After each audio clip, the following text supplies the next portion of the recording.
The Ace family. Not quite the ideal family unit. Ever had one of those friends who are about your age and already have had about 2 or 3 kids and seem to post about them and themselves just a little too much on social media? Well, even if you haven't met one personally, the internet is plagued with the influencer family.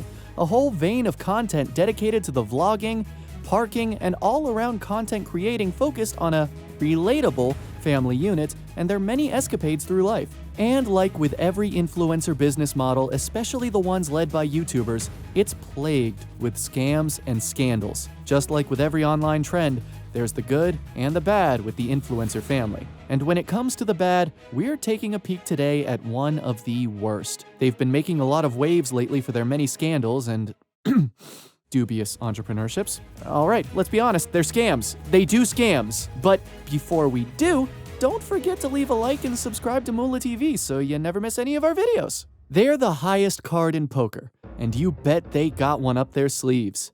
The Ace fam.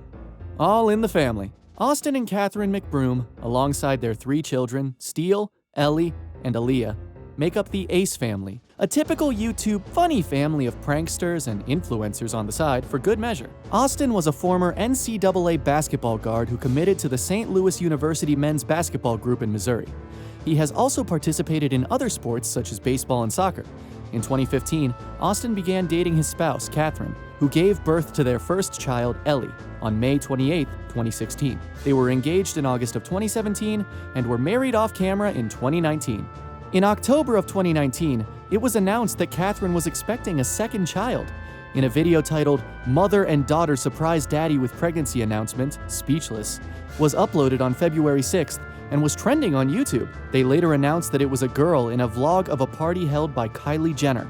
On October 17, 2018, Catherine and Austin welcomed their second daughter, Aaliyah Marie McBroom. Then, 2 years later, Catherine revealed via Instagram that she was several months pregnant with a son, but had chosen to keep the pregnancy private this time. She gave birth on June the 20th and named the child Steel Boy. A week after their son's birth, they revealed a new website called the Ace Club, which had exclusive content at the cost of $20 a month. However, it was unpopular for its lack of content and the videos being leaked for free on other social media sites. Due to the lack of subscribers, they later changed the terms of the Ace Club to cost 99 cents for the first month subscription, then $20 a month for additional months. In late 2020, they stopped uploading content on the Ace Club website and shut it down, claiming they were scammed. According to NailBuzz, the Ace family has an estimated net worth of $18 million. Since becoming a family unit, they have launched merch, had numerous brand partnerships, and seemingly endless scandals, some of which we will be covering later. As a bit of a kooky aside, Catherine believes in past lives and the power of crystals. She is an avid believer in psychics and claims when she was young, one told her she would marry a sports star and have 3 children, the youngest of which would be a boy. She states she has a fear of the ocean stemming from one of her 87 past lives, where she was a royal mermaid forbidden from going on land.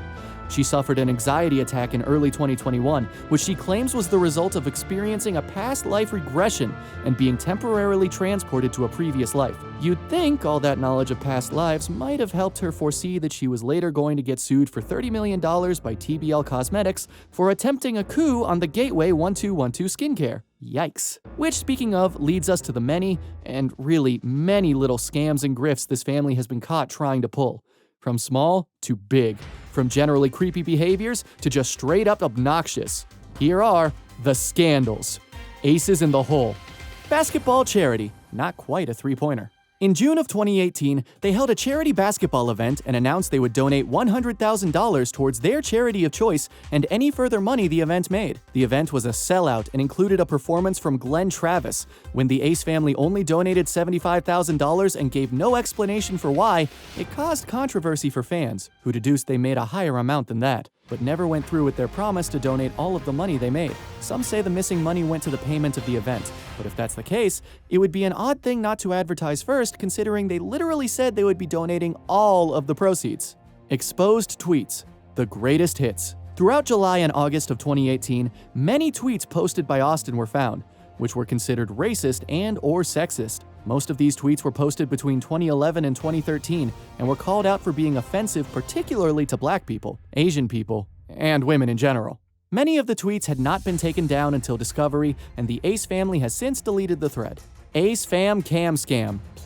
In mid-2018, the Ace Family app was released and hype was built upon their main YouTube regarding the exclusive videos available to what Austin described as real Ace Family members. In October, however, it was revealed via Twitter that only those who paid a monthly subscription fee would get to view those videos. You know, like real family does. It was also pointed out about this time that many who had ordered items from the app had been charged, but had to wait months for their arrival or had not received them at all. When merchandise ran out on the channel, it was not replenished and subscribers continued to be charged, resulting in many calling the app a scam. In 2019, they announced they were taking a break from YouTube to focus on their app, which ironically enough was eventually removed and members refunded. The Ace Family claimed they themselves had been scammed, but without being able to see the bill, well, who knows. Another controversy arose in the same month when Catherine and Austin were accused of scamming audiences to increase subscriber numbers.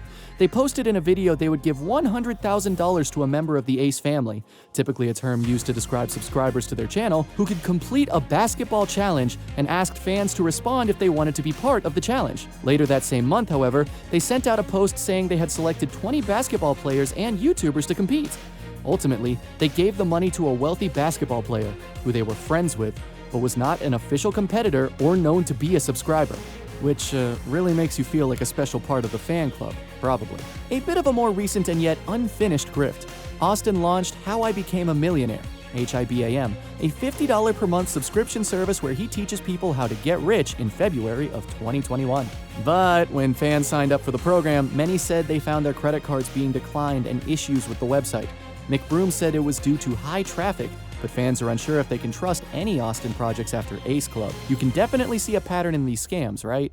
But that's not all of the controversies this family has been involved in. Buckle up, guys. This is going to get intense. The sex toy scandal. In January of 2019, Austin was accused of inappropriate behavior when he posted a video on Instagram of himself taking a young girl, who is not one of his children, into an alleged adult shop and buying her a, let's say, phallic-shaped lollipop. Shortly after, he deactivated his Instagram account before reactivating a few days later with the video removed. "Guys, I'm in so much trouble," says Austin McBroom in the video, "but she said she was going to steal it if I didn't buy it, so..." The child with him is not his own toddler Ellie, but appears to be related to his partner, Catherine Pays, according to BuzzFeed News. The Twitter user who found the footage alleges Pays was at the store as well, though she's not seen in the portion of the video that was uploaded to Twitter. A number of users have responded with concern for the toddler, saying what Austin did constitutes as sexualizing a child. Some Twitter users who responded to the video have noted that the shop Austin took the child into looks to be Spencer's, a chain novelty store that, unlike many outright adult shops, does not have an age requirement for entry, but nonetheless is known for selling adult-themed products. And, do we really have to tell a father of 3 how weird it is to buy a toddler sex toys as a joke? But even this last controversy pales in comparison to what comes next. The big one. The one everyone is talking about. You know which one. The Social Gloves scandal. The latest money bag the head of the Ace household seems to be intent on running off with is from an event called Social Gloves. The boxing event pitted top YouTube stars against TikTokers. Not days after its launch, and it's already been involved in several lawsuits claiming that the investors and fighters have not been paid. Nate Wyatt and Taylor Holder have recently filed official lawsuits against Social Gloves. The main investor, NBA star James Harden, has sent legal letters to McBroom. He is seeking to recoup his $2 million investment. Social Gloves streaming and marketing partner LiveX Live sued Austin McBroom for $100 million. Charges range from defamation and breach of contract to fraud. There has even been some dispute over who owns Social Gloves. LiveX Live CEO Robert Ellen said, "If you read our lawsuit, including the fraud charges and so on, Austin owns Social Gloves. There's some really telltale information that he even tried to change the ownership to fool some of these kids." On the other hand, or maybe the other glove, the only 2 other investors in the event were James Harden and LiveX Live. So what exactly went wrong on this end? Well, it turns out it wasn't exactly a big brain move. The problem McBroom faces is that the event didn't generate enough revenue to pay all of the fighters and investors. McBroom estimated that the event would generate $200 million to $500 million. You know, like smart people do about amateur boxing events involving mostly minor major app celebrities. Of course, the event only sold 136,000 subscriptions for packages starting at $49.99 and going up to $89.99, which is an insane amount of money to pay for this type of event. Needless to say, most fighters were unaware that the sales were going to be less than expected. Ellen claims McBroom was telling the others that he didn't know any of the numbers. He was getting the numbers every day. And as it got closer to the fight, he was getting it every hour. And as we got into the last couple days, he was getting it every 15 minutes. You know, the type of attitude honest business people always have. The main reason that the event didn't generate more revenue is because it wasn't available on pay-per-view. Again, to quote one of the event promoters, Austin was so arrogant and so egotistical about this that he refused to put it on cable and satellite. This is the ultimate stupid pill. 98% of every ticket in pay-per-view, in this history of pay-per-view that has been sold, was over cable and satellite. But surely someone must have made some money out of all this, right? Well, apparently, there's not a single YouTuber that's complaining. So, if none of the YouTubers are complaining, but none of the TikTokers were paid, well, it doesn't take a genius to figure out what's going on. Ellen remains positive that a solution can be reached. Ellen said it's still fixable, and all he has to do is grow up. You've got to take the L. We've all been there. You man up, you sit down with all your business partners, you don't send bankruptcy letters, you don't send threats of bankruptcy, you don't hire bankruptcy lawyers unless you're trying to beat James Harden. I signed an agreement that says that James Harden is first position, that Social Gloves signed as well. This has to be an adult decision, and I think that Austin's biggest problem is that he's not surrounded by the right people. Yeah, no offense, Mr. E, but we don't think Father Ace over here is the guy to sit down for an adult conversation. So, what do you think about YouTuber families and them using their reach and content to turn their whole families into businesses? Do you know any other famous online influencer scammers you'd like us to tackle on the channel? Let us know with a comment, a like, and of course, as long as you're willing, a subscribe.